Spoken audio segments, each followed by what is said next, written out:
Welcomes to flea creations. என்னோட கையில் henna designs நல்லா இருக்கா? நம்ம ஆஃபியா போட்ட மெஹந்தியோட ஸ்டெயின் தான் இது. ஆல்ரெடி ஒரு வீடியோ நீங்கள் பார்த்துருப்பீங்கல்ல. ஸோ அது மட்டும் இல்லாமல் நம்ம அல்ஃபாபெட்டிக் சீரீஸில் டி வரையும் பார்த்தாச்சு. இன்னைக்கு இ ஃபார் எக் கிரேவி பண்ணலான்னு நினைக்கிறேன்.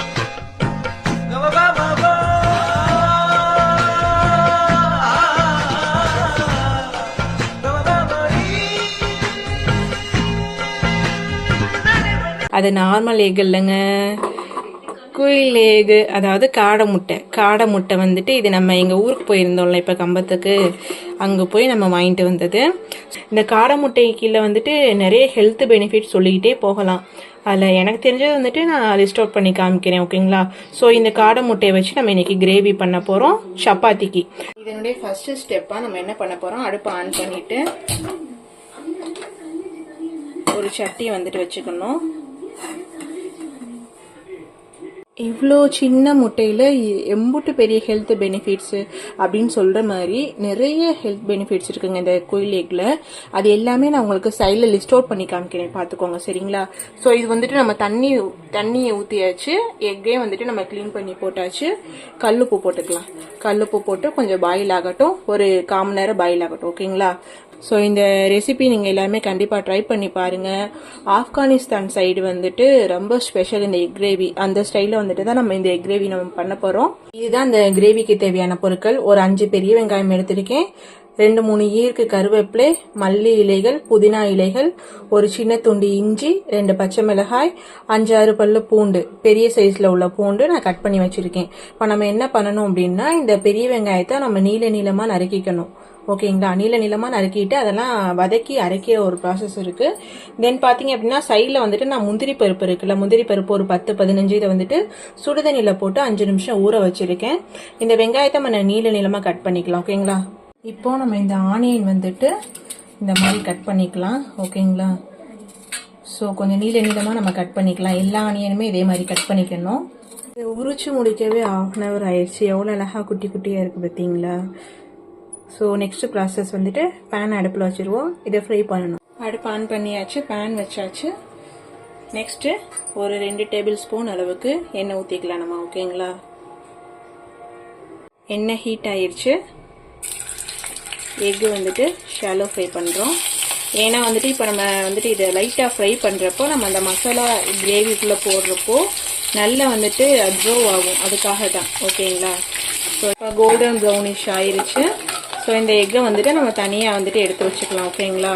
ஸோ அதே பேனில் அந்த எண்ணெயில் நம்ம இந்த ஆனியன் இதெல்லாம் கட் பண்ணி வச்சுருந்தோம்ல, அந்த எண்ணெய் அதெல்லாம் போட்டு ஃப்ரை பண்ண போகிறோம். அதுவும் ஷாலோ ஃப்ரை தான் பண்ண போகிறோம்.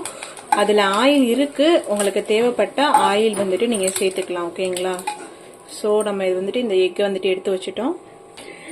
இந்த ஆனியன் வந்துட்டு போட போகிறோம். ஆனியன், நெக்ஸ்ட் அந்த ஜிஞ்சரு, நெக்ஸ்ட் பார்த்தீங்க அப்படின்னா அந்த கருவேப்பிலை போட போகிறோம். தென் மல்லி வந்துட்டு நம்ம காம்போட தான் போடணும், லைட்டாக இருக்கு மல்லி,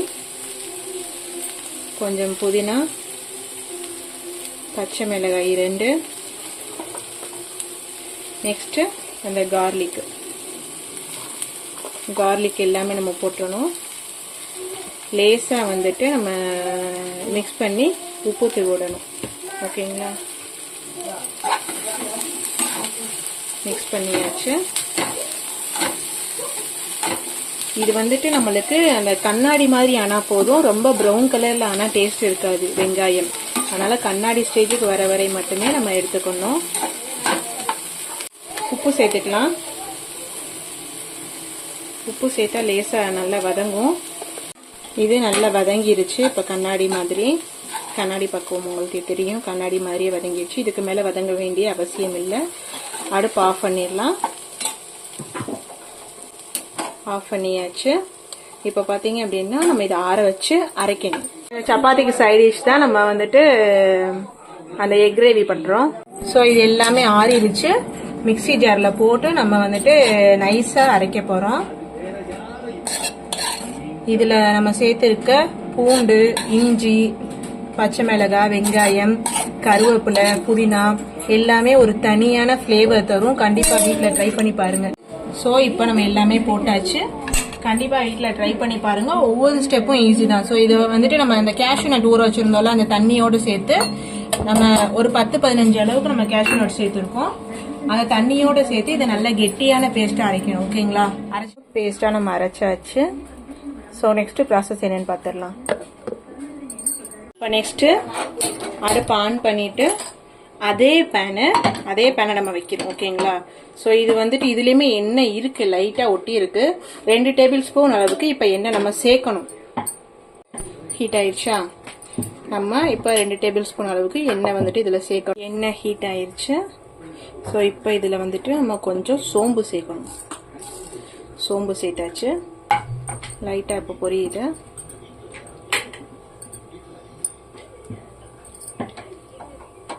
நம்ம அரைச்சி வச்சு இந்த பேஸ்ட்டை வந்துட்டு எவ்வளோ கெட்டியாக இருக்குது பார்த்தீங்களா? நம்ம வந்துட்டு வெறும் வெங்காயம், பச்சை மிளகாய், இஞ்சி, பூண்டு இதுதான் போட்டிருக்கோம். அதனோட கேஷ்யூ நட் போட்டு அரைச்சிருக்கோம். அது வந்துட்டு கெட்டித்தன்மை கொடுக்கறதுக்காக. சோம்பு பொரிஞ்சிருச்சு. இப்போ வந்துட்டு இந்த பேஸ்ட் வந்துட்டு இதில் ஆட் பண்ணிக்கிறோம். ஓகேங்களா?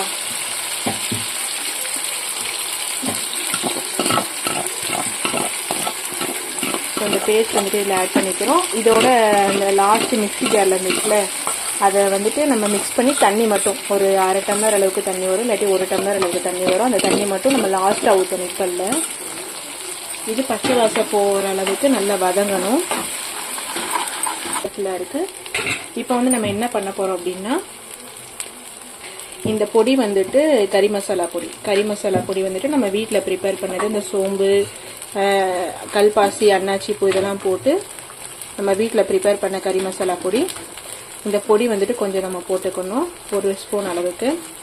தென் பார்த்தீங்க அப்படின்னா காஷ்மீரி மிளகாய் தூள். இது வந்துட்டு கலர் மட்டும்தான் கொடுக்கும், அந்த அளவுக்கு நம்மளுக்கு உரப்பு கொடுக்காது. அதனால காஷ்மீரி மிளகாய் பொடி கொஞ்சம் அளவாக போட்டுக்கணும். இதை நம்ம நல்லா மிக்ஸ் பண்ணிக்கலாம். ஓகேங்களா? ஸோ நல்லா மிக்ஸ் பண்ணிக்கலாம். மிக்ஸ் பண்ணி பச்சை வாசனை போகட்டும். இப்போ தான் நம்ம அந்த தண்ணி வந்துட்டு ஊற்றணும். நம்ம மிக்ஸ் பண்ணி வச்சிருந்த அந்த தண்ணியை வந்துட்டு ஊற்றியாச்சு.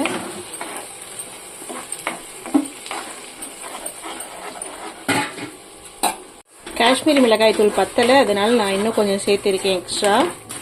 இந்த கறி மசாலா பொடி நம்ம வந்துட்டு வீட்டில் ப்ரிப்பேர் பண்ணியிருக்கோம். இந்த கறி மசாலா பொடி போடலை அப்படின்னா நம்ம அந்த ஏலக்காய், பட்டை, கிராம்பு இது எல்லாமே போட்டு தாளிக்கிற மாதிரி இருக்கும். ஸோ அது வந்துட்டு நம்ம ஹோம்மேடாக செஞ்சு வச்சனாலே அந்த பொடியை வந்துட்டு நம்ம யூஸ் பண்ணிக்கலாம். பார்த்தீங்க அப்படின்னா நல்லா தரதரன்னு கொதிக்குது, எண்ணெயெல்லாம் பிரிஞ்சு வந்துச்சு. இப்போ ஃப்ரை பண்ணி வச்சு இந்த முட்டையை நம்ம ஆட் பண்ண போகிறோம். இதை நீங்கள் 2ஆக கட் பண்ணி போடுறதுனால அது உங்களுடைய ஒப்பீனியன் தான்.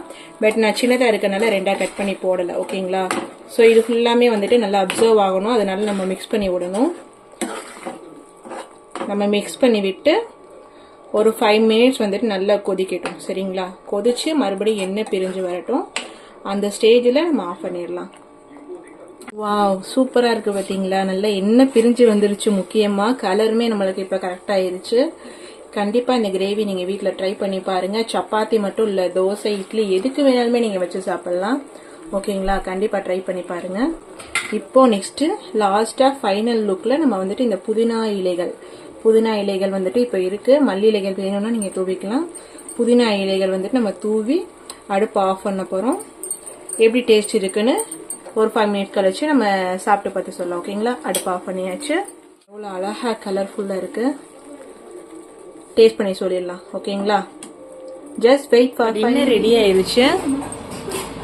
நம்மளுடைய சப்பாத்தி வச்சுக்கலாம். அதை ஓப்பன் பண்ணிடலாம். நம்ம எக் கிரேவி பார்த்தீங்கன்னா டெக்ஸ்டர் வந்துட்டு உங்களுக்கு சூப்பராக இருக்குது. பார்த்தீங்களா? அழகாக இருக்குது. நம்ம வந்துட்டு அந்த டைமில் காஷ்மீரி சில்லி பொடி சேர்க்குறப்ப இதனுடைய கலர் வந்துட்டு பத்தலை அப்படின்னு சொல்லியிருந்தோம். பட் இப்போ வந்துட்டு நம்மளுக்கு அழகாக ஃப்ளேவர்ஃபுல்லாக எம்மியான ஒரு எக் கிரேவி கிடச்சிருக்கு. எப்படி இருக்குன்னு டேஸ்ட் பண்ணி சொல்ல. ஸோ ஃபஸ்ட்டு பைட் வைக்கலாம். ஃபஸ்ட்டு அந்த கிரேவி மட்டும் எடுத்து சாப்பிட்டு பார்க்கலாம். கிரேவி பார்த்தீங்கன்னா நல்லருக்கு. நம்ம எண்ணெய் பிரிஞ்சு வர அளவுக்கு நம்ம போட்டிருக்கோம் கிரேவி.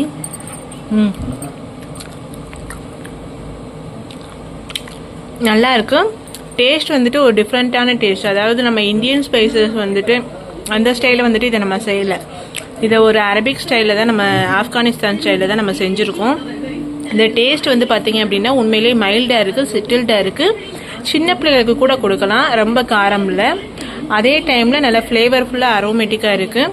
டிஃப்ரெண்ட்டான யூனிக்கான டேஸ்ட்டு. கண்டிப்பாக ட்ரை பண்ணி பாருங்கள். இந்த எங்கோட டேஸ்ட் வச்சு சாப்பிட்டு பார்க்கலாம்.